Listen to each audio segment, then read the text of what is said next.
No vídeo de hoje, tudo que rolou no episódio 7, o penúltimo de The Acolyte do universo Star Wars, e todas as pontas que ficaram soltas pro encerramento, pro último episódio na semana que vem. Finalmente descobrimos o que aconteceu em Brandok. Um grande medo entre os fãs é que a profecia sobre o escolhido fosse deturpada por essa série, mas não, foi preservada. Quer saber tudo? Então vem comigo porque é agora.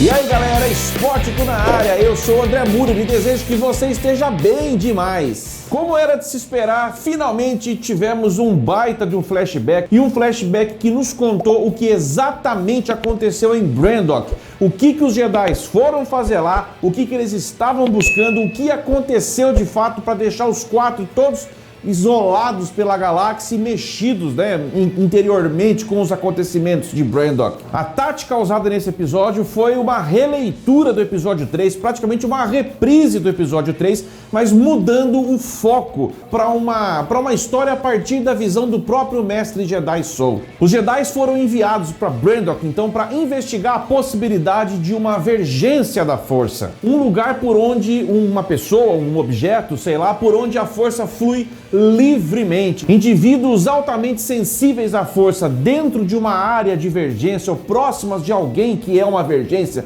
ou se utilizando de um objeto que é uma vergência da força, consegue estabelecer uma relação tão grande com a força que o indivíduo pode ter visões, ele pode ter visões do passado e do próprio futuro. Em outras circunstâncias, e é o caso da série, também pode gerar vida, se manipulada, se a força manipulada dentro de uma vergência por alguém muito sensível à força, pode sim a força ser manipulada por esse indivíduo dentro de uma vergência para gerar vida. O planeta Brandok chamou a atenção do Conselho Jedi nesse sentido, porque era um planeta afetado diretamente pelo grande desastre, como foi citado. E o grande desastre, para quem não sabe ali, é uma referência direta ao grande desastre do hiperespaço, ou grande desastre hiperespacial, que aconteceu mais ou menos 100 anos antes dos acontecimentos iniciais de Brandok, mais precisamente no ano 232, antes da Batalha de Yavin, quando uma nave chamada Legacy Run, viajando, é um cargueiro, uma nave cargueira, viajando ali pelo hiperespaço, ela sofreu uma emboscada de uma raça chamada Nihil, e dentro do hiperespaço ela consegue meio que desviar dessa nave, mas ela não se desvia totalmente, enfim, acontece um acidente dentro do hiperespaço. A nave explode e seus destroços são jogados a esmo por toda a galáxia numa velocidade inimaginável, de modo que esses destroços, ao se chocarem com planetas, poderiam provocar danos quase que irreparáveis. E Brandok foi vítima, de acordo com a série, de um desses destroços, possivelmente da Legacy Run. O que chama a atenção é que um planeta atacado, vitimado por destroços, possivelmente a vida teria se extinguido, é justamente ao contrário, a vida prospera em Brandok.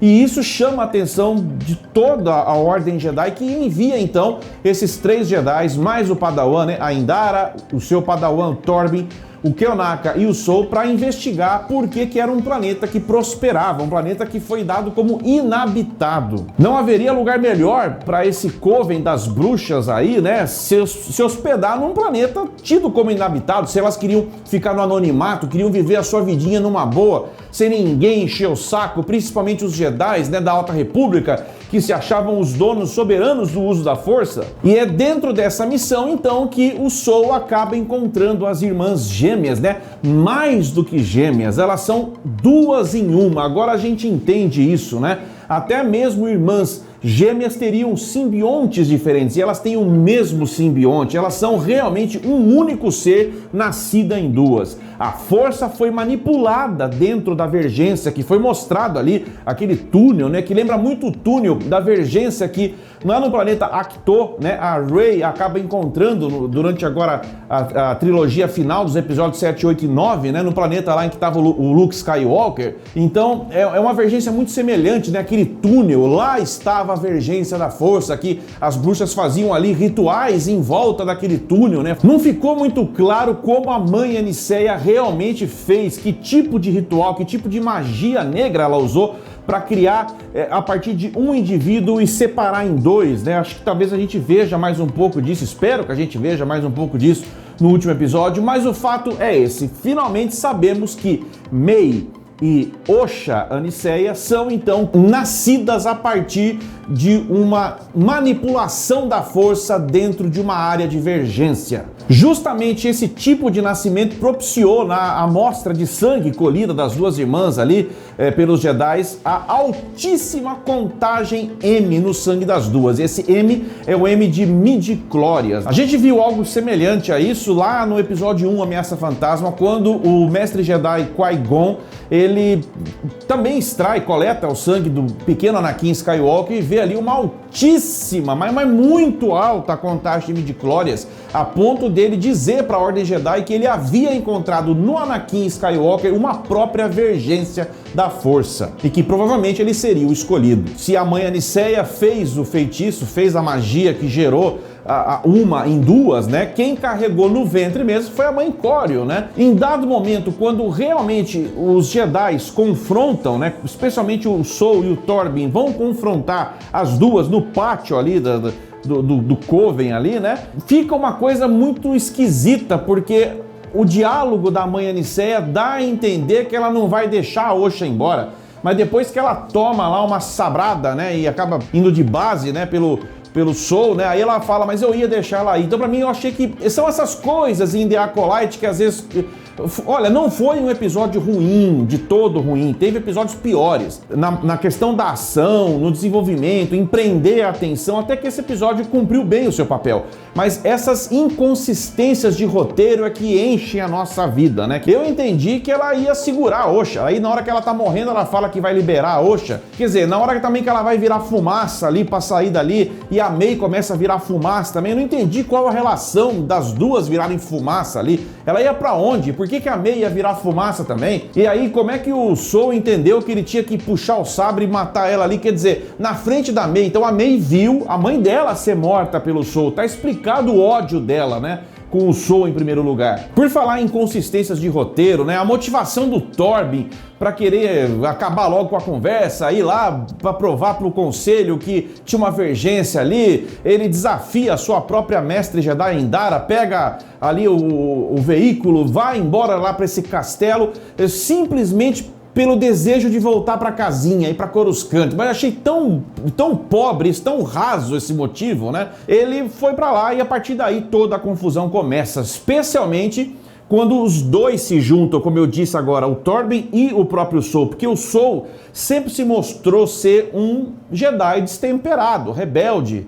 Tanto é que ele não tinha um padawan para chamar de seu. Muito me espanta o roteiro trazer pra gente que esse mestre Jedi Soul foi elevado a um cavaleiro Jedi com todos esses problemas emocionais, né? Me estranha isso, o conselho ter aprovado a elevação dele de Padawan no passado para Cavaleiro Jedi, mas o fato é que ele não tinha um Padawan e ele queria um Padawan. Ele se afeiçoa a Osha e luta pela Osha escancaradamente. Na hora que precisa fazer a escolha entre as duas, ele não hesita e faz a escolha pela Osha. Essas atitudes só foram alimentando o ódio dentro da Mei, porque nós sabemos agora que a Mei provoca um incêndio, ok, mas ela se arrepende, ela não queria que tomasse aquela proporção, né? A gente viu isso acontecendo. E nesse emaranhado de relações que foi a explicação desse episódio, tanto do lado das bruxas quanto do lado dos Jedis e do lado das duas irmãs, né?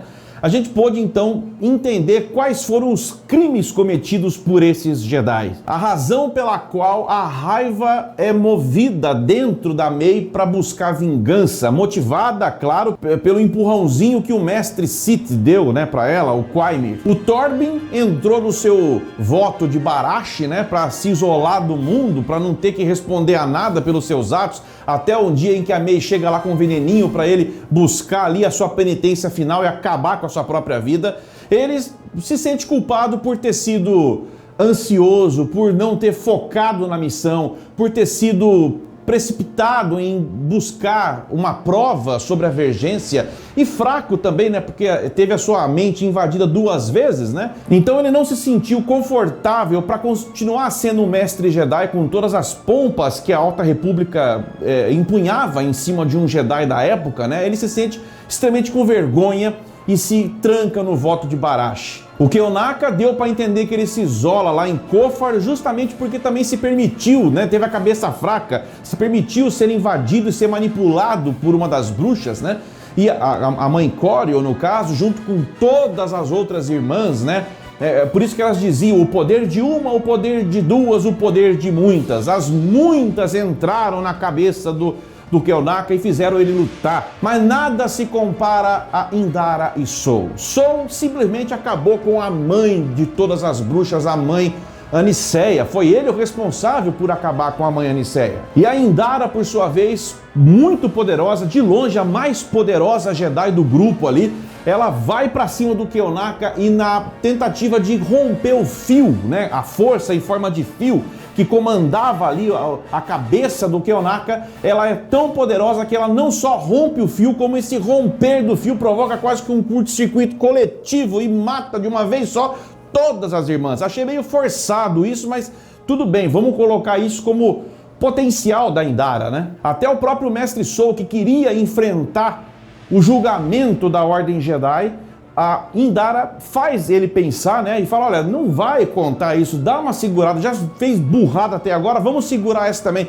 Porque se você for tirado de cena, você vai acabar com o sonho da garota, da Osha, de ser uma Jedi. Então se pergunte em primeiro lugar, antes de confessar seus pecados para a Ordem Jedi, por que você fez tudo isso? Você não queria uma Padawan? A Padawan tá aí. Ela não queria ser uma Jedi? Ela encontrou em você um mestre. E dessa forma é explicado por que a Vernestra se irrita tanto no episódio aí pra trás, quando ela fica sabendo de tudo que aconteceu 16 anos depois. A sujeira toda foi escondida. Eles se esconderam debaixo da própria mentira que eles viveram 16 anos. Tanto é que isso explica o porquê que a mãe Aniceia disse para o Soul, quando ele falou sobre intenções nobres, ela disse, um dia essas intenções nobres vão ser a causa do extermínio, do fim de todos vocês Jedi da galáxia. E foi exatamente o que aconteceu lá na Ordem 66, decretada por Palpatine. Um dos pontos principais desse episódio foi a constatação de que a profecia então do escolhido foi mantida em paz, intacta, para alegria de nós fãs. Mei e Osha Aniceia foram criadas a partir de uma manipulação da força através da mãe Aniceia. Anakin Skywalker não teve manipulação nenhuma, é o único personagem, o único indivíduo que foi escolhido pela própria força e gerado pela vontade própria da força. Praticamente como um ato de vingança em cima do Sith, ele seria o escolhido para poder equilibrar a balança. Eu ainda espero, de uma maneira ou de outra, nessa primeira temporada ou na segunda, mas pelo menos na primeira, o surgimento do Lord Darth Plagueis, porque ele é um dos principais Siths de toda a história de Star Wars. Ele que tinha um pleno domínio, ele era um grande estudioso da força, um Sith poderosíssimo. Ele aprende a manipular a força, ele aprende a usar a força para gerar a vida. Tá muito próximo do que aconteceu com a mãe Aniceia. É como se a própria mãe Aniceia fosse uma discípula do Darth Plagueis. Quero ver muito algo passar perto disso, pelo menos no último episódio. Aliás, o último episódio tá chegando aí com várias pontas soltas para resolver, né? O Quaimir, em que momento que ele entra na jogada? A mãe Coriol foi mostrada ela virar fumaça, mas não mostrou ela morta. E você sabe, se não tem corpo, não tem morto. E como a gente sabe que os segredos sobre o Sith se mantiveram até o episódio 1 Ameaça Fantasma, é claro que o Mestre Soul não vai ficar vivo para contar a história. Então precisa ver como é que vai ser então esse cancelamento do CPF do Soul aí, que eu tenho certeza que ele vai também aí, vai partir dessa para melhor. Precisa ver quem que vai realmente ser o responsável ou a responsável pela morte dele. Daqui uma semana saberemos e voltaremos aqui para fazer a análise então final de The Acolyte. E se você ficou comigo até agora, deixa aqui a tua inscrição se você não está inscrito ainda. Seja bem-vindo, seja bem-vinda e junto com toda a galera manda ver nesse like, que como é importante para o nosso trabalho esse like, hein, galera? galera? Ajuda demais a distribuir nossos vídeos aqui no YouTube. De resto, eu desejo que você fique bem, permaneça bem, que a força esteja com cada um de vocês. A gente se vê sempre no próximo vídeo. Spótico na área!